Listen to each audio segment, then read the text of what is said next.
Over the decades, I've come to embrace the fact that there's more to archery hunting elk than just killing them.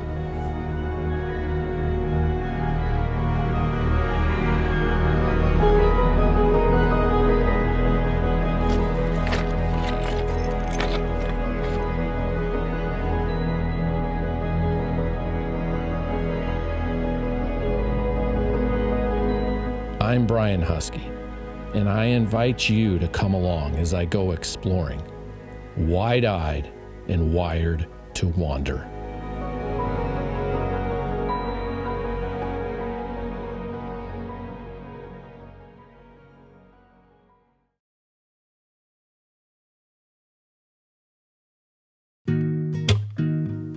I had a lot to chew on, contemplating how much I'd poured into a decade of seasons that had nothing to show but a 10-year slump stacked with staggering bad luck. I'd been part of several successful hunts for friends, calling bulls neatly into their respective freezers. Now I was wandering around another season and carrying an 11th uncut tag in my pocket, and certainly a hint of new baggage on my back.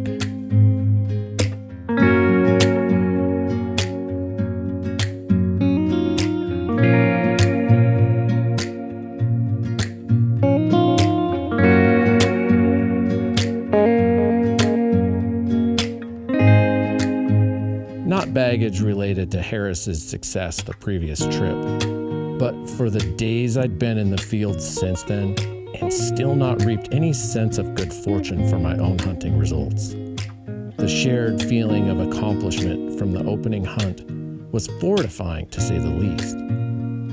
Deep inside, I felt like I'd made a grand gesture towards resetting my decade of bad hunting luck.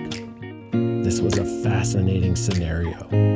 With how I'd deferred shooter roll to Harris the week prior, I was now, in a not-so-subtle way, putting karma on the spot.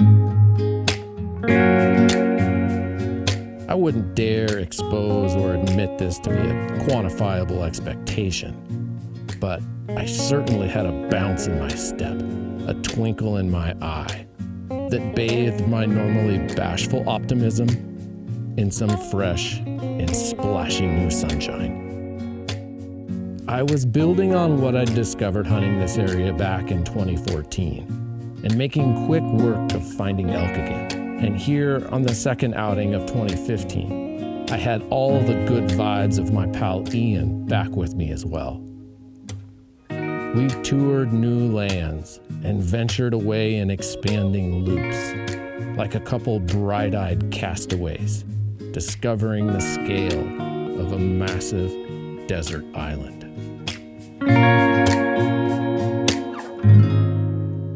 Ian brings with him a brightness like no one else I've ever known. And despite some frustrations getting close to elk, the two of us had a ball recognizing and seizing other opportunities for success. Grateful in the mere opportunity to leisurely roam through the rock-toothed jaws of such epic and beautiful mountains. We basked in the present moment, admired the stunning surroundings, and tiptoed along, marking and inspecting all the signs that elk were indeed living here. Sometimes things just feel different, special. Creeping along this game trail, we both felt like this was that kind of time. The light shined radiant. The sounds registered crisp and precise. The view unfolding ahead of us was beautifully distracting, tugging at our focus to watch closely for animals in our close-range proximity.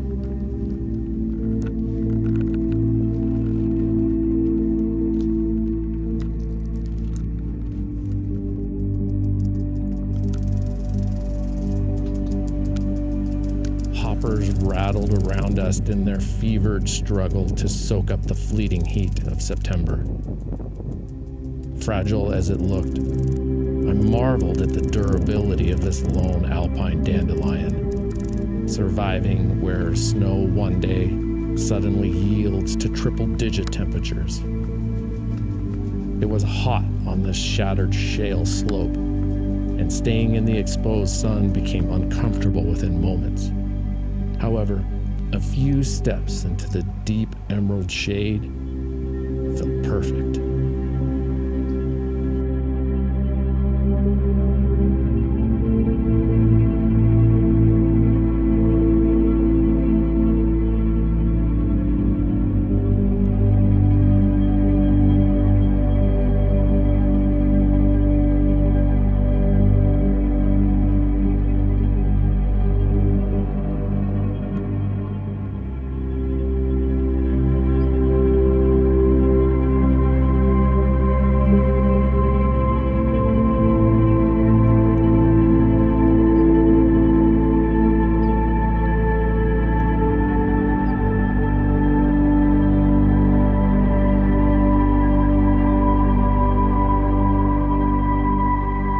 I think we were both simply content to sit and glass elk, to momentarily let go of life behind us, to nap, content to follow elk trails around the next corner, content we were to wander.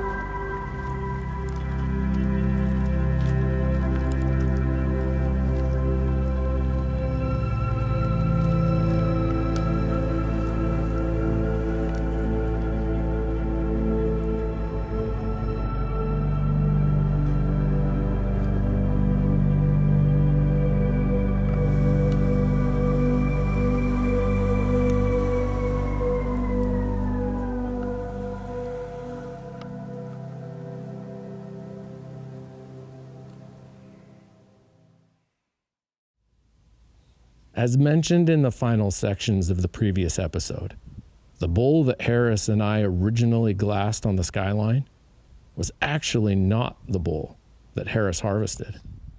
Yeah, he's got great time. Quickly noticeable by the much thicker and shorter G3s. So we kind of had the inside scoop that yet another mature bull was possibly still here in this area.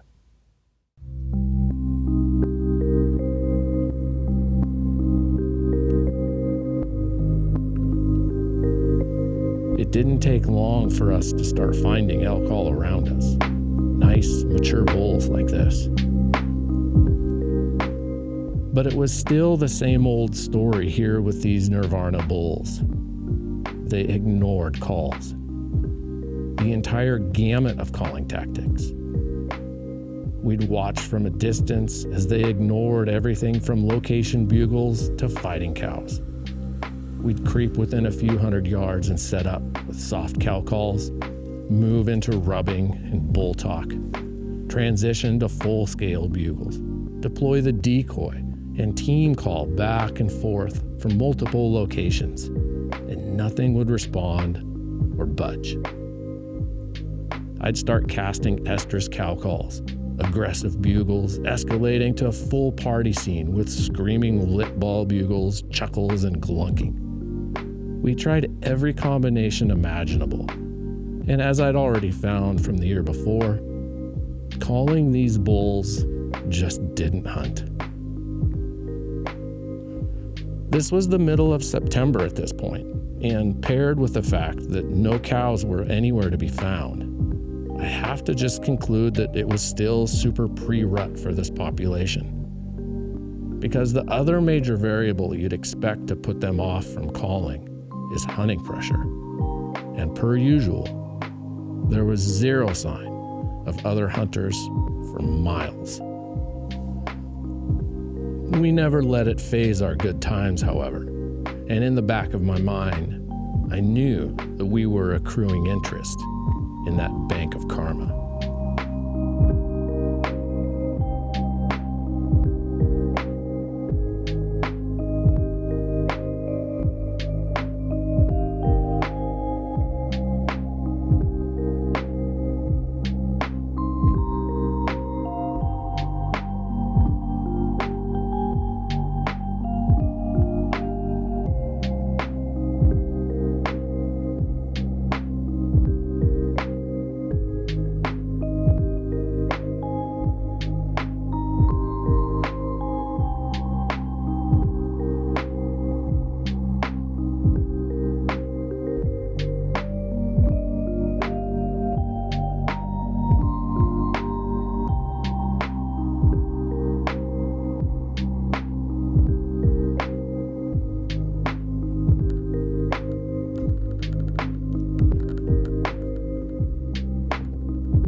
Creeping along in search of elk, I often encounter grouse.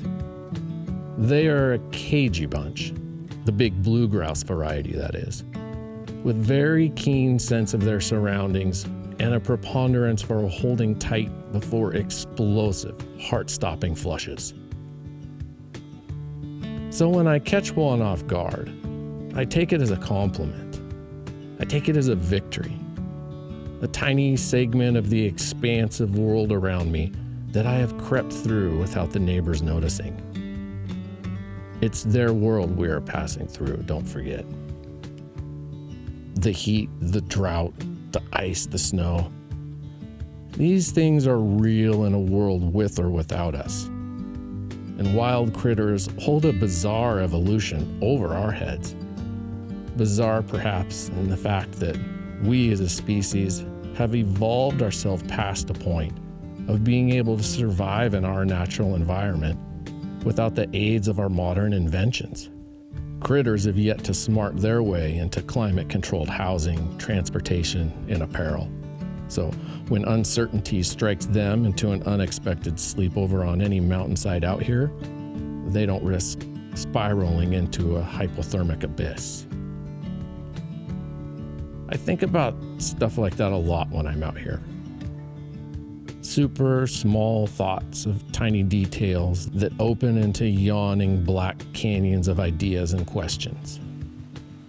These topics can quickly become rabbit holes, but at this time of year, I'm quick to stay on task and keep my wonderings about the elk and their behavior, their preferences, their habitat. What do they want to smell in the air, on the ground? What do they want to see around them? Or do they care? I know they want to feel hidden and safe. The way that chukar need elevation to dive from and trout need cover to dart beneath, I imagine elk have comfort zones that they will naturally gravitate to. I like to imagine what those things are, where those places hide. A formula I can scribble down in a frantic moment, a realization, a moment that sparkles. That feeling of cracking a code, that satisfaction of putting a couple pieces together from a 1,000-piece puzzle. If that's as far as you get, you can still step back and say, I found that.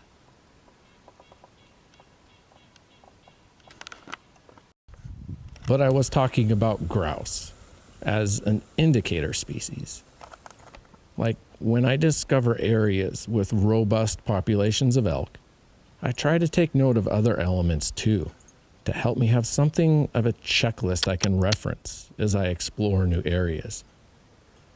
It's really interesting when you start paying attention and noticing if you haven't seen a squirrel in days, or mushrooms, or bones, or grouse. I try to be a sponge and remain aware of what is and is not around as I wander around out here. It can be helpful finding new elk, and frankly, it's just fun.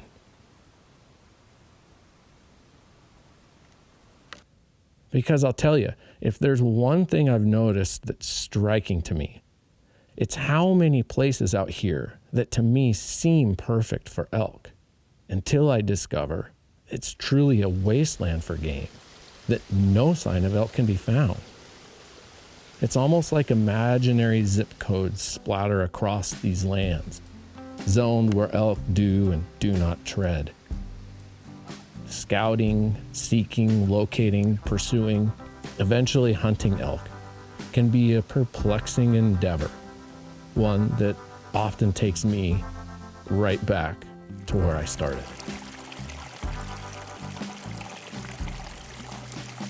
I guess these are more of the shoulder reasons that I love elk hunting so much. Recognizing that difference between learning and being taught. I think there's a drive within certain people to try something, even if everyone says it doesn't work. Not always expecting to prove it will work, but to understand why it won't. To me, that just means I'd rather take my own time and experience to reach conclusions than have the same conclusions delivered to me via descriptions of another person's experience. It's just part of the journey that I appreciate and value. We soaked up the variety of wildlife and geeked out with our cameras, substantially upping our bird watching game. Evenings back at camp became the highlight of each day as we plugged our respective camera cards into the laptop and just gushed at how fun the photo and video aspect of this outing was becoming for us.